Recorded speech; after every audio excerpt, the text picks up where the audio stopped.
प्रदेश में जब से बीजेपी सरकार बनी है, सत्ता में आई है, तभी से धरने प्रदर्शनों का दौर शुरू हुआ है। जब विपक्ष में बैठी थी बीजेपी, तब लगातार अपना विपक्ष मजबूती से निभाते हुए बीजेपी ने कांग्रेस सरकार को युवाओं के मुद्दे, बेरोजगारी और महिलाओं के मुद्दों को लेकर घेरा था। और उसी का नतीजा ये रहा कि जमकर जो वोटिंग हुई वो बीजेपी के पक्ष में हुई और जमकर सत्ता में आई है। हाल फिलहाल विधायक आवास में मैं खड़ा हूँ।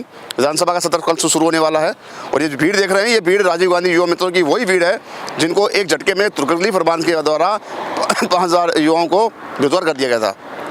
सबसे ज़्यादा धरना चला था, 70 दिन से ज़्यादा धरना इनको चला था शहीद स्मारक पर कड़कड़ी ठंड में। वो यही वापस यहाँ पे पहुँचे हैं कि अटल प्रेरक जो भर्ती आने वाली है बीजेपी सरकार में, उनमें इनको समायोजित करने की मांग यहाँ पे की जा रही है। मेरे साथ कुछ लेडीज़ महिलाएं जो साथ है, उनसे बात करता हूँ। मैडम, क्या नाम आपका?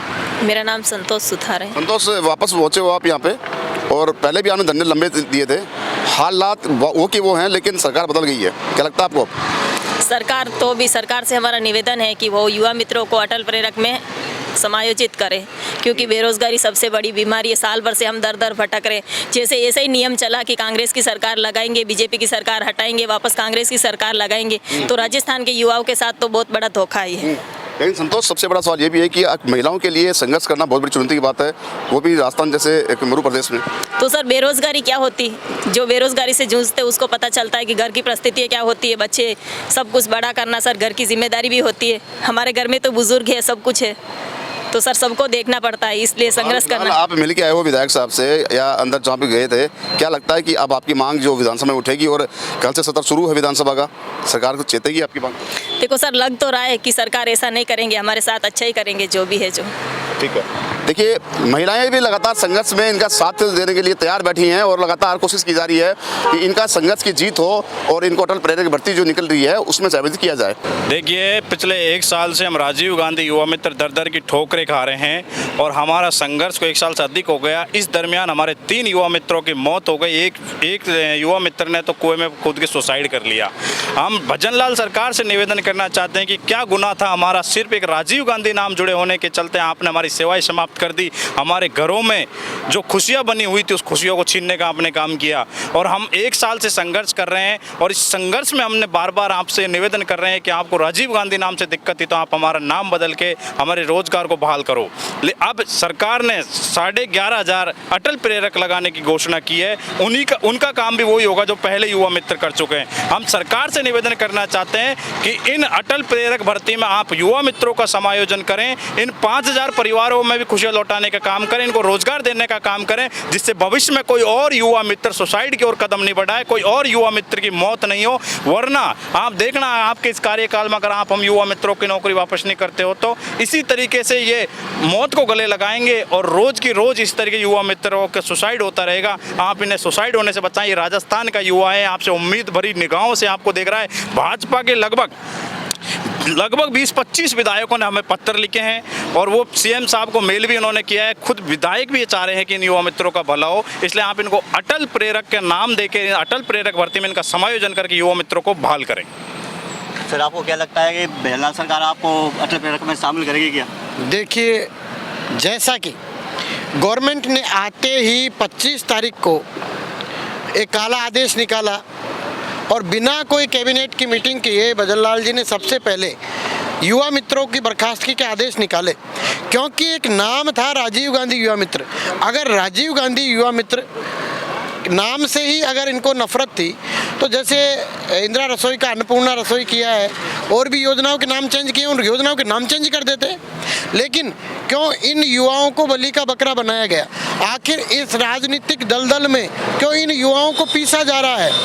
तो मेरी तो भजनलाल सरकार से यही मांग है कि अगर बीजेपी सरकार मोदी जी का जो सपना है 2047 का विकसित भारत और विकसित राजस्थान भी अगर बनाना चाहते हैं तो मैं कह देना चाहता हूं आपके माध्यम से बीजेपी सरकार को भी कि आप इन युवाओं को अटल प्रेरक सेवा में बहाल करके अपने युवा हितैषी होने का परिचय दे और एक युवाओं के प्रति सार्थक सोच रखते हुए इस राजस्थान को अग्रिम पंक्ति में शामिल करने का काम करे। देखिए, सबसे बड़ा सवाल है, अभी 3 कैंडिडेट्स हैं, वो आपके अभ्यर्थी हैं, वो जान से हाथ धो चुके हैं, जिसमें एक ने सुसाइड किया है, 2 को हार्ट अटैक आया है। तो अब लगता है कि मार्मिकता जो कहीं बढ़ जाती है और सरकार जो है वो चिंतन करेगी आपकी मांगों पर। देखिए, आज के ज़माने में बेरोजगारी कैंसर से भी बढ़कर बीमारी है।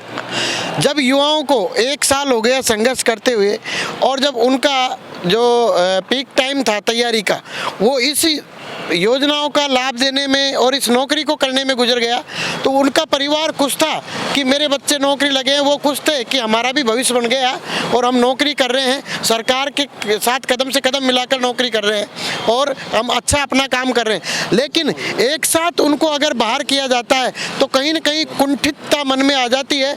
इसकी वजह से 2 साथी जो एक तो धरने पे ही था, उनको अटैक आया और एक साथी ने क्षुब्ध होकर कुएं में कूदकर आत्महत्या कर ली, उन्होंने अपनी जीवन लीला समाप्त कर ली। तो हम तो सरकार से यही अरदास करना चाहते हैं कि आप इन युवाओं को ऐसी प्रवृत्ति का जो शिकार होने से बचाएं और राजस्थान के युवा को अटल प्रेरक सेवा में समाहित कर सरकार की युवा हितैषी होने पर एक मोहर लगाएं और आने वाले समय में ये युवा दिशा भटककर ऐसा कोई गलत कदम नहीं उठाएं। इसके लिए माननीय भजनलाल सरकार से फिर से निवेदन है कि आने वाले बजट सत्र में ही अटल सेवा प्रेरक में इन युवा मित्रों को समाहित। बिल्कुल सही है। देखिए, सबसे बड़ी कैमरे के सामने एक चीज़ बताना चाहूँगा, ये विडंबना देखिए यहाँ पे कि भजनलाल सरकार जहाँ पे दावे कर रही है कि हम रोजगार दे रहे हैं, लेकिन भजनलाल सरकार के जो कामकाज है, कामकाज करने का तरीका है, वो कहीं ना कहीं युवाओं की जान पर अपन पड़ा है। ये विडंबना है। भजनलाल जी, मैं वास्तव में निवेदन करता हूँ आपसे, मैं खबर में कहता हूँ कि इन युवाओं की जो संवेदनाएं हैं उनको समझिए और अगर आपसे बस की बात नहीं है सत्ता संभालना तो कहीं और ऑप्शन देखिए, क्योंकि लगातार दावे कर रही है बीजेपी सरकार कि रामराज की डबल इंजन सरकार है और रोजगार और महिलाओं को जो अत्याचार है, शिक्षा है, उसको लेकर प्रतिबद्ध है। लेकिन ये दर की ठोकरें खा रहे युवा प्रदेश के विभिन्न अंचलों से, बहुत बड़ी विडंबना है। ये क्या कहेंगे आप?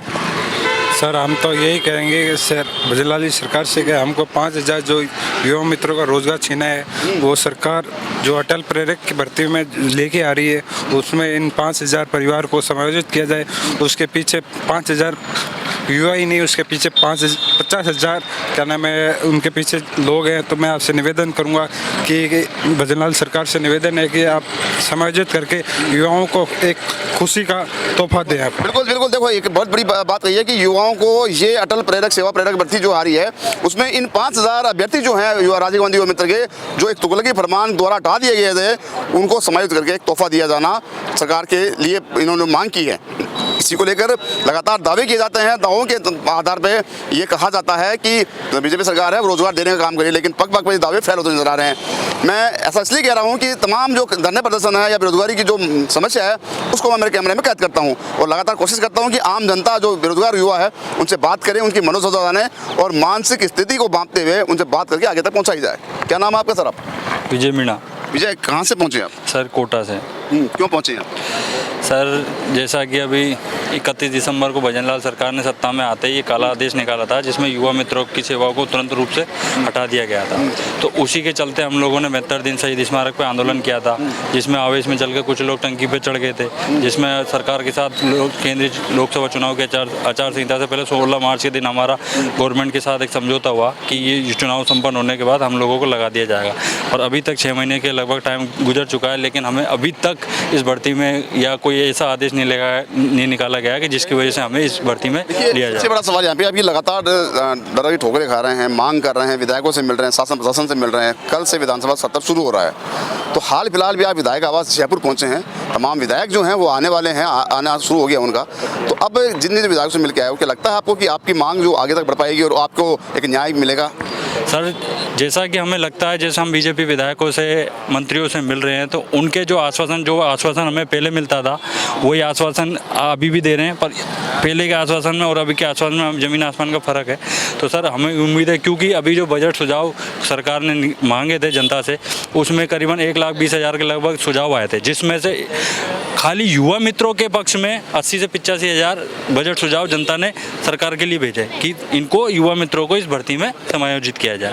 तो हम तो यही चाहते हैं। और फिर सरकार ने एक जो बजट सुझाव के लिए लिंक भेजा था, उसमें एक ऑप्शन दिया था युवा मित्रों का एक कॉलम ऑप्शन दिया था, जिसमें कहीं ना कहीं एक हमने जो आंदोलन किया था बेहतर, उससे ये जरूर प्रेशर पड़ा है सरकार के ऊपर कि उन्होंने हमारे हित के बारे में सोचते हुए एक बजट सुझाव के लिंक में एक कॉलम दिया। तो हम तो उम्मीद यही करते हैं कि जो बजट सत्र में हम अटल प्रेरक भर्ती में सरकार कुछ ना कुछ एक ऐसा आदेश निकालेगी जिसमें हम लोगों को डायरेक्ट या तो सीधा मर्ज कर दिया जाए, या फिर कोई एक बोनस वाला कोई ऑप्शन दिया जाए। जब फॉर्म आवेदन अप्लाई करेंगे तो उसको हमें ये अपने अनुभव का एक बोनस के रूप में हमें अनुभव का एक बोनस मिल चुका है, जिससे हम इस भर्ती में हमें लेने में या समायोजित करने में सहायता प्रदान करें। देखिए, विडंबना भारी है प्रदेश की, और प्रदेश के मुख्यमंत्री भजनलाल शर्मा लगातार दावे कर रहे हैं और सत्ता पक्ष में जो है राम राज्य सरकार कही जाती है।